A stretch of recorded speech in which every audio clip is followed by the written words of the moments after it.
Graça e paz. Privilégio, né? Poder trazer a mensagem da palavra do Senhor, falar aquilo que o Senhor já falou comigo nessa semana. É bem desafiador, né? Você lê o livro de Provérbios, 28 versículos, e falar em tão pouco tempo, né? Mas vamos tentar aqui, né? Irmãos, essa sessão são os Provérbios de Salomão, né? Vão ali do capítulo 10, 1 até o 22, 18. Salomão traz vários provérbios, né, para o dia a dia que ajudam o homem de Deus, a mulher de Deus, o jovem, a criança, a viverem uma vida no temor do Senhor. E aí ele faz isso em muitos momentos por base de contrastes, né? Ele faz alguns contrastes entre o sábio e o tolo, o justo e o injusto, aquele que anda em retidão e aquele que anda na perversidade.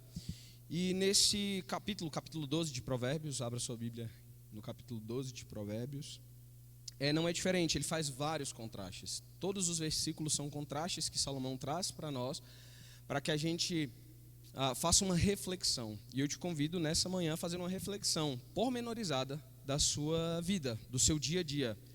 E se há algo em que você e eu temos caído nessas áreas aqui, que serão explanadas, se arrependa diante do Senhor, busque a misericórdia do Senhor, como diz o livro de Provérbios, né? Aquele que se arrepende e busca a misericórdia do Senhor alcança, né? Então, que a gente tenha essa postura, né, arrependida diante do Senhor. Eu não vou ler o capítulo todo agora no início, a gente vai ler à medida que for fazendo as reflexões, né? Como um texto é muito grande, a gente vai fazendo dessa forma. Então, o Provérbios 12, 1 diz assim: para aprender é preciso amar a disciplina, é estupidez odiar a repreensão.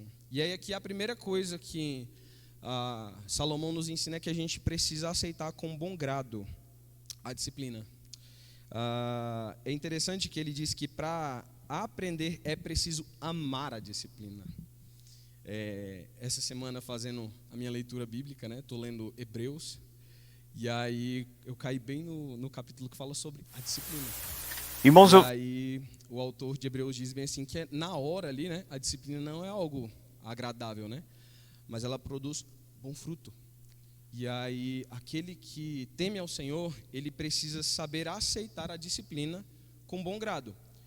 E eu acredito que em duas dimensões, né, a disciplina que vem do Senhor e a disciplina que vem do Senhor por meio dos seus agentes, né, da igreja, irmãos queridos que veem em nós coisas que precisam ser mudadas, arrependidas, santificadas, e nos aconselham, nos exortam, nos procuram. Então é necessário a gente aceitar de bom grado. Geralmente, por causa do pecado, né, nosso coração ele tem a tendência a dar uma resistida, né? Nós somos resistentes, todos nós somos.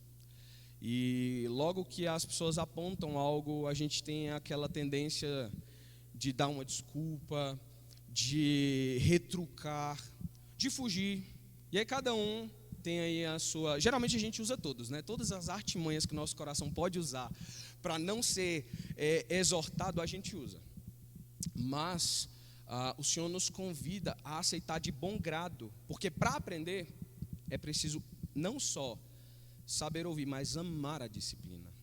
Amar a disciplina, entendendo que aquilo que Deus promove em nós por meio dela é algo bom. Deus nos ama. Deus é mais sábio do que nós. Deus é soberano e Deus é amoroso. Então, quando Ele nos disciplina, Ele o faz dessa forma, de forma sábia, soberana e amorosa. Romanos 1 vai falar sobre o Deus que deixa os homens viverem de acordo com seus desejos, né? Quando Deus não exerce o seu amor sobre nós, muito pelo contrário, Ele deixa de nos exortar e de nos disciplinar. Quando Ele nos disciplina, é porque Ele exerce o seu amor sobre nós. E a melhor resposta ao amor de Deus é o amor por Ele, né? Então, que amemos o Senhor aceitando a sua disciplina. O versículo 2 diz assim: o Senhor aprova a pessoa de bem, mas condena quem planeja o mal. Deus ama a bondade. Deus ama aquilo que reflete, inclusive, o seu caráter. Deus, ele é bom.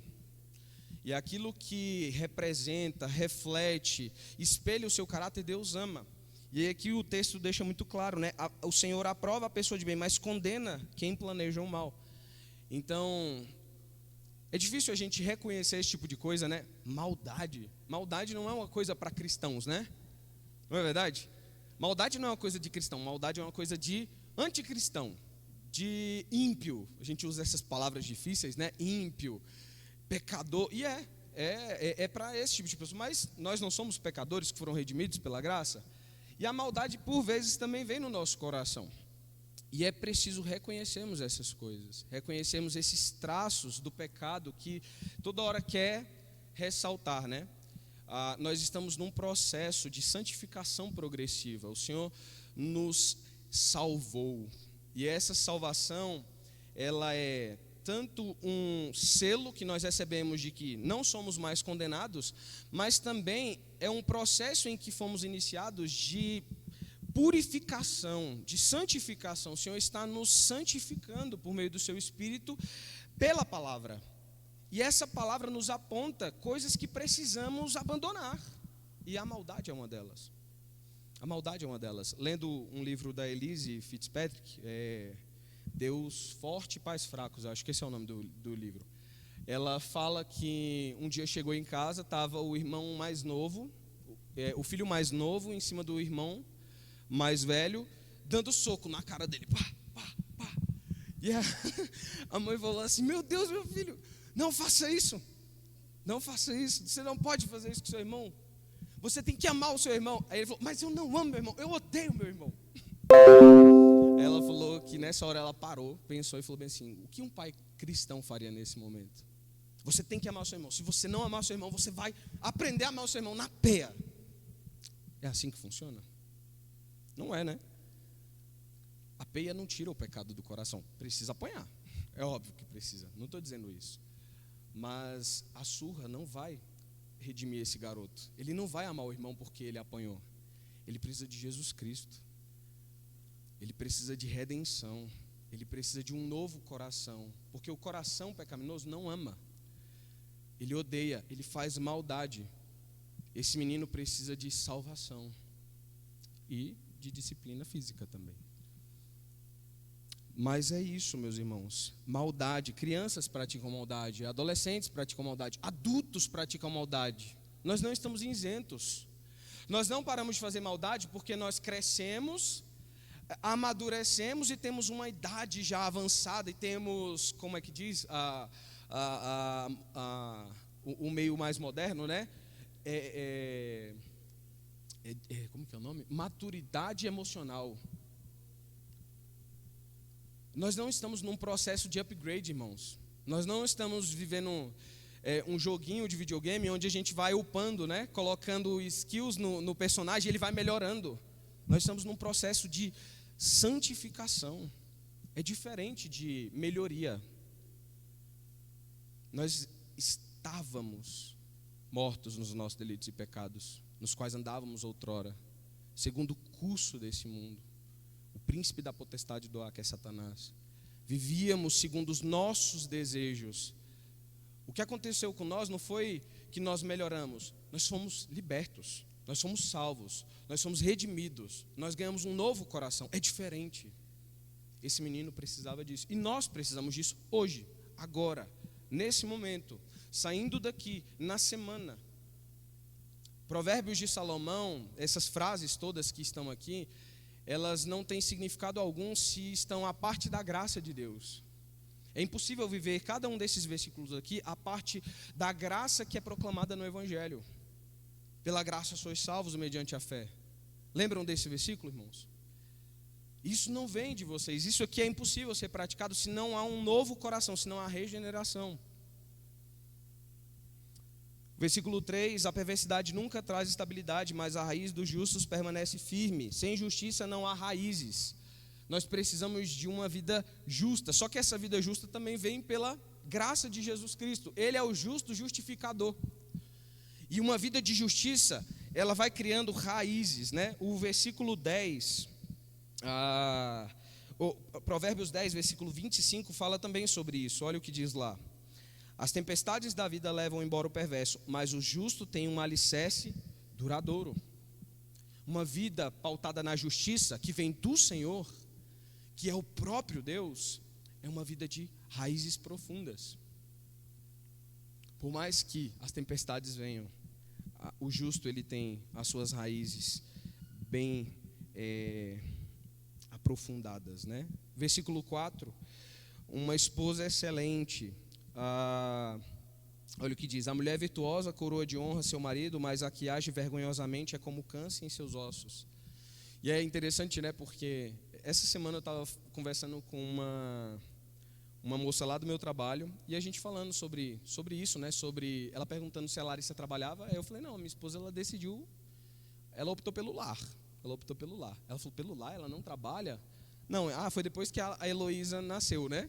Não, ela decidiu isso. A gente estava namorando, a gente sentou para conversar. Ela falou que queria viver uma vida no lar, cuidar da família e tudo mais. E o mundo moderno meio que dá uma ideia para a gente de que para a mulher ter valor, ela precisa estar fora do lar, né? Eu não estou dizendo que isso é ruim em algum sentido, de modo algum, não entendam mal. Não dá para a gente tecer muitos comentários em cima de um texto de 28 versículos, né? Mas olha o que o texto está dizendo: a mulher virtuosa coroa de honra seu marido. Há valor naquilo que o Senhor deu a vocês, mulheres, simplesmente pelo fato de serem mulheres, independente do que façam, se estão no lar ou fora do lar. A mulher virtuosa coroa de honra ao seu marido. O Senhor chama você, mulher, a viver uma vida como mulher e glorificá-lo como mulher, independente do que exerce, se tem filhos e cuida dos filhos em casa, se trabalha ou não. E a nossa identidade, ela não está alicerçada nessas outras questões, mas sim no que Cristo fez em nós. Ele nos criou, somos feitura dele. Primeiro ponto, somos imagem e semelhança dele. Você, mulher, é imagem e semelhança do Senhor. E isso já é valioso por si só. Mas mais do que isso, o Hernandes Dias Lopes, ele diz que nós somos de Deus de duas formas, né? Nós somos de Deus por criação e nós somos de Deus por redenção. Ele te redimiu. Ele te deu um novo coração, uma nova identidade em Cristo Jesus. E isso já é suficiente. E há um grande valor, e aí contrapondo a própria cultura, né, em estar em casa. Há um grande valor em estar em casa. Eu realmente acredito que o formato da família moderna tem destruído a nossa sociedade. Os nossos filhos passam o dia todo com outras pessoas. Os nossos filhos são criados por terceiros. Eu sei que nem todo mundo pode optar pelo que a Larissa optou. Eu entendo isso. Mas tem gente que pode optar e não opta. E aí a gente precisa avaliar o nosso coração, porque o texto está dizendo: a mulher virtuosa coroa de honra seu marido, mas a que age vergonhosamente é como câncer em seus ossos. Só como esposa, uma boa mãe, você deveria já se agradar disso tudo, porque o Senhor se agrada de você. E aí, versículo 5 diz: o conselho do perverso, as palavras do perverso são emboscada mortal, mas as palavras do justo salvam vidas. Eu vou dar uma corrida. Só um comentário: o conselho do perverso é um engano perigoso. Cuidado com quem você ouve, cuidado com as pessoas que você escuta, cuidado com quem você deixa se aproximar, cuidado com quem você chama inclusive de amigo. Gente perversa é perigo para a nossa vida.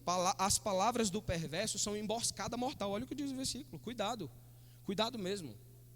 Eu trabalho num hospital aqui em Taguatinga. E, cara, tem uma galera lá que eu olho assim, eu falei: cara, não dá para andar com esse povo. Não dá para trazer para muito perto.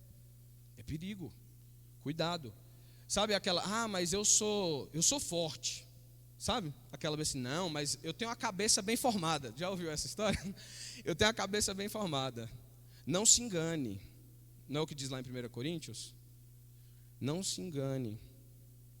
Não se engane. Cuidado com isso.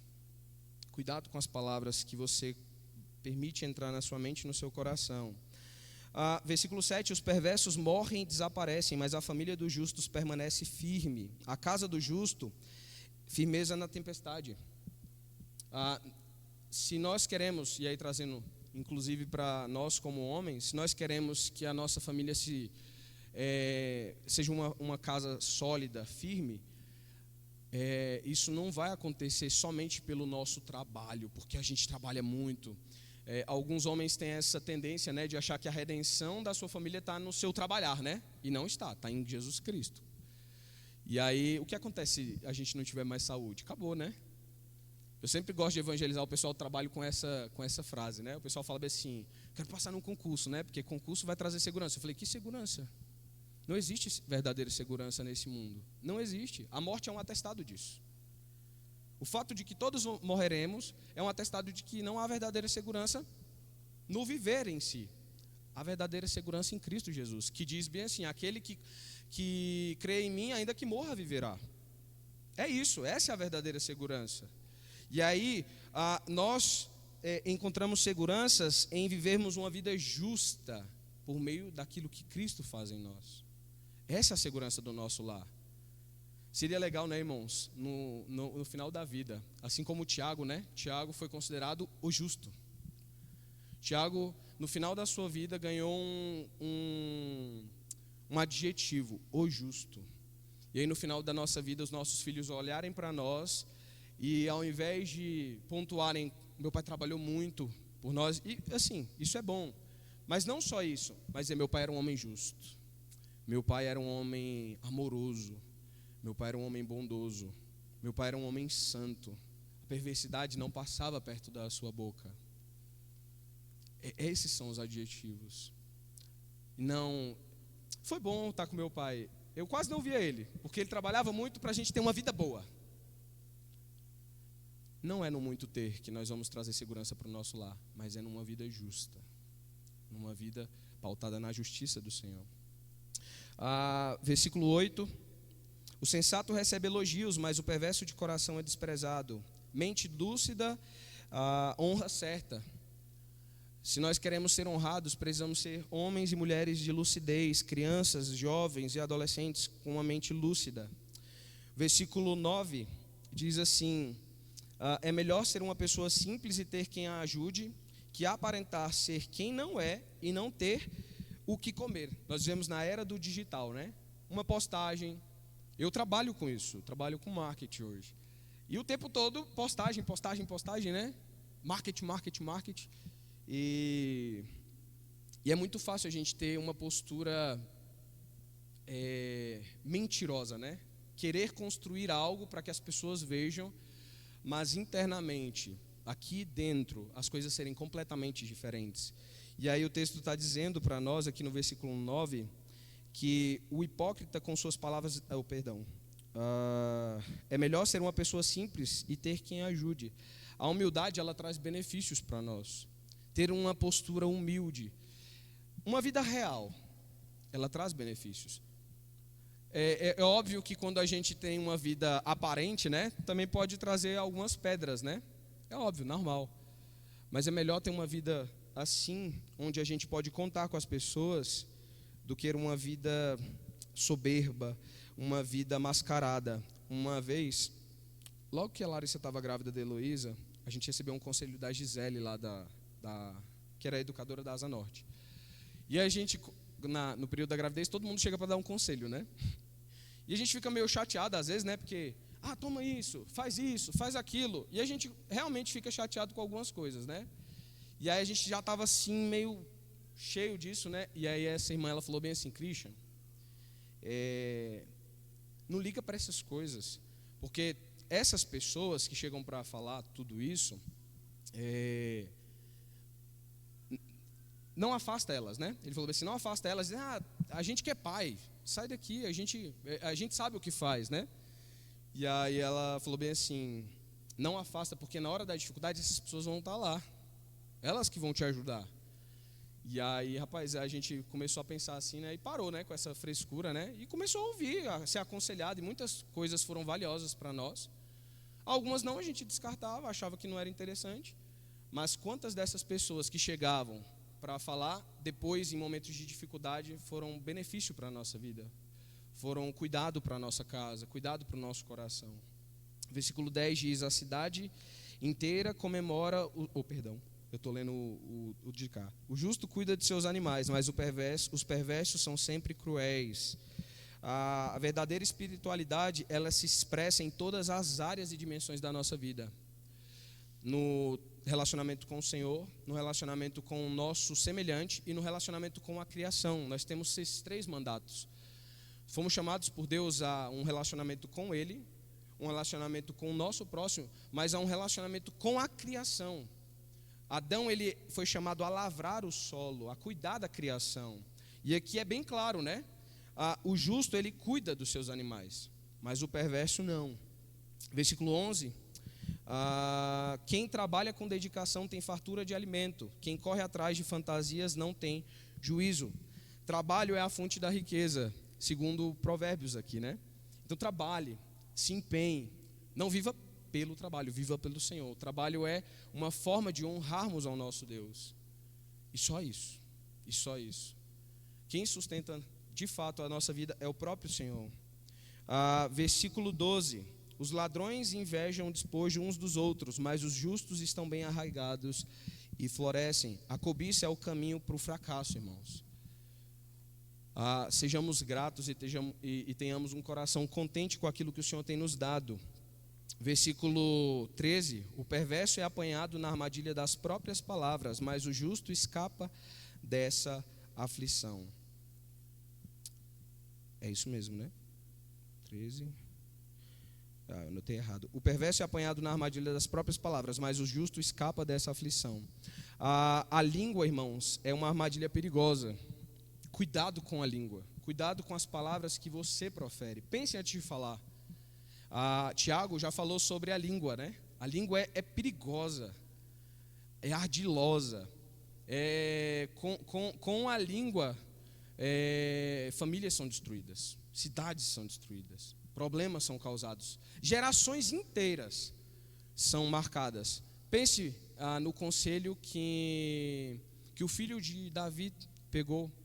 Ele vai no seu colega, acho que é Jonadab, e ele fala bem assim: eu estou desejando a minha irmã. E ele fala: vai lá, cuidado com a língua. E aí disso há um estupro na família, assassino de irmãos, a destruição de um reinado, e por aí vai. A língua é perigosa, conselhos são perigosos, cuidado, de verdade. Versículo 14, diz assim: sem uma liderança sábia, as palavras sábias produzem muitos benefícios e o trabalho árduo é recompensado. Língua bendita, mãos abençoadas. Enquanto o outro versículo fala sobre a destruição que a língua pode causar, esse versículo fala sobre a bênção que há em ter boas palavras, bem colocadas, palavras sábias, cuidadosas, abençoadoras, como diz Provérbios, palavras que edificam e não palavras que não edificam. 15, quem aceita ser fiador terá problemas. Toda hora, né? O insensato pensa que a sua conduta é correta, mas o sábio dá ouvidos aos conselhos. Versículo 15 fala sobre o perigo real do engano. Cuidado com o auto-engano. Nosso coração, a gente tem a tendência de se auto-enganar. Jeremias fala disso, que o coração é enganoso, demasiadamente corrupto. Cuidado, não tenha uma opinião pessoal de si muito elevada. Se leia pela palavra, se perceba pelas escrituras, veja como o Senhor fala de nós. O Senhor tem muita coisa para falar sobre nós, e essa palavra de Deus é espelho para nós, para que nos vejamos de forma correta. Cuidado com o auto-engano. Versículo 16, a mulher bondosa ganha respeito. O insensato se ira com facilidade, mas o sábio ignora a ofensa. A ira é o termômetro da sabedoria. Homens irados, mulheres iradas. Não há sabedoria na ira. Não há sabedoria nenhuma em falar com ira, em tentar ensinar com ira, em tentar produzir algo irado. Não há nada de bom que venha da ira. Nada. Só há uma ira santa, né? A Bíblia fala sobre a ira santa. Deus é um Deus irado. Mas a verdade é que, na maioria das vezes, a maioria das vezes, a nossa ira não produz nada de bom, porque é uma ira pecaminosa. A gente quer fazer a nossa própria justiça. E isso é perigoso. O versículo 17, a testemunha honesta diz a verdade, a testemunha falsa conta mentiras. Verdade e justiça são irmãs gêmeas. Não há justiça onde há mentira. Não há justiça onde não existe a verdade. O Senhor Jesus, Ele mesmo diz que Ele é a verdade. Como nós, como filhos de Deus, como povo de Deus, viveríamos numa vida de mentira? Uma vez lá em Cuiabá, a Larissa foi contratada para trabalhar num escritório de advocacia. E aí lá ela foi convidada a falar algumas mentirinhas, né? E aí foi muito curioso, porque o cara falou, não é mentira. E aí ela falou, não, eu não vou trabalhar aqui. Ele, não, antes de você pedir demissão, vem cá. E ele fez uma palestra de 15 a 20 minutos sobre como o que ela deveria fazer não era mentira. E aí a Larissa chegou em casa bem mal com toda essa situação, né? E ela falou assim, Christian, na hora lá eu cheguei até a ficar pensando se de fato era ou não era, né? Porque ele foi tão incisivo, o cara era um advogado, né? Bem senhor, bem experiente. E aí, rapaz, que dificuldade, né? E era um homem que levanta a bandeira da justiça, advogado, né? A justiça, mas era um mentiroso. Não há justiça onde há mentira. Onde há mentira, há a torção da verdade, a imoralidade, a pobreza, há ganhos ilícitos e por aí vai, né? A gente sabe disso porque a gente vive num país cheio de corrupção e cheio de mentira. Versículo 18 diz o seguinte, a riqueza... Os comentários de algumas pessoas ferem, mas as palavras do sábio trazem cura. Língua é tanto espada como remédio. Esse texto fala bastante sobre a língua, né? É uma espada ou um remédio. Nós podemos usar a língua tanto para cortar do que para curar. A gente pode usar a nossa boca para trazer boas palavras para alguém que está abatido, para exortar um irmão que está em pecado, mas a gente também pode usar a língua para cochichar sobre alguém. A gente pode usar a língua para, no meio de uma discussão de família, e nisso eu preciso realmente melhorar, porque eu tenho a tendência de ser aquele que fica dando vários argumentos, né? E aí eu tenho muita dificuldade, porque eu fico criando até eu falar. A Larissa até fala que a minha desculpa é, você disse que tem que provar as coisas para você, né?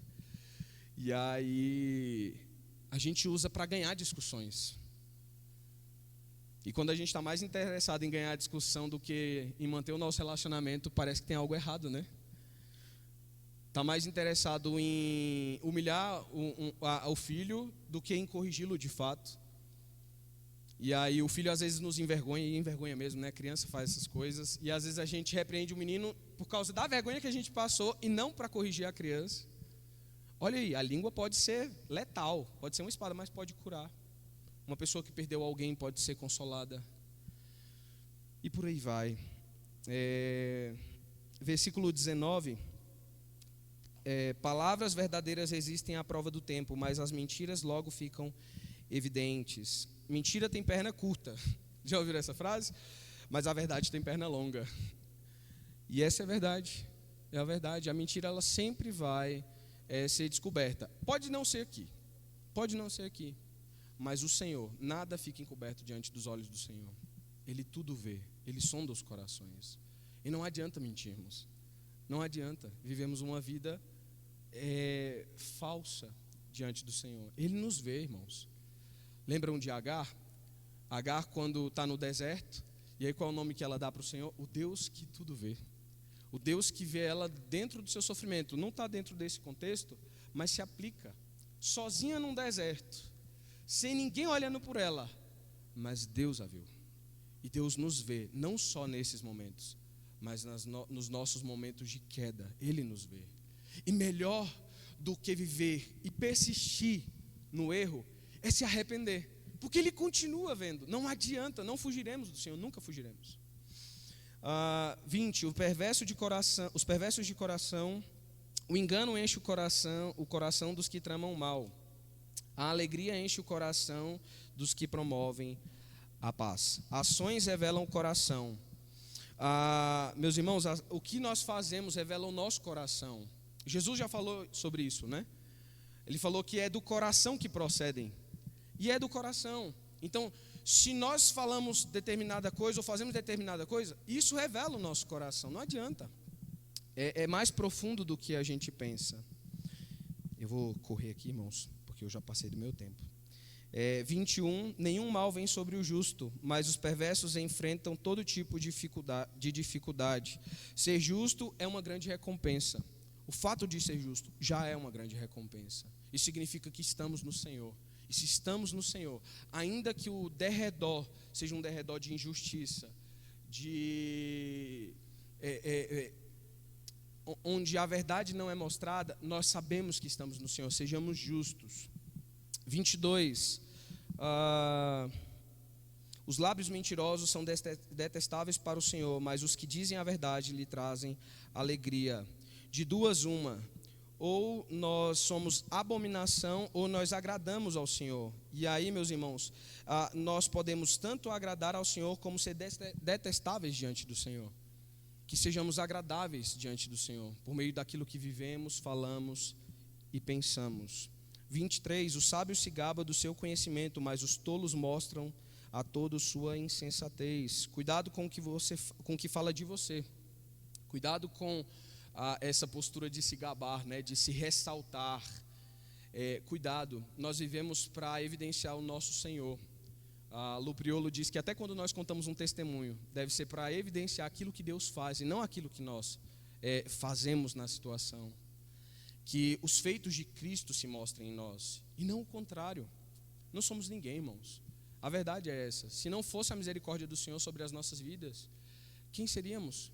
Pobres e miseráveis condenados. Só isso que nós seríamos.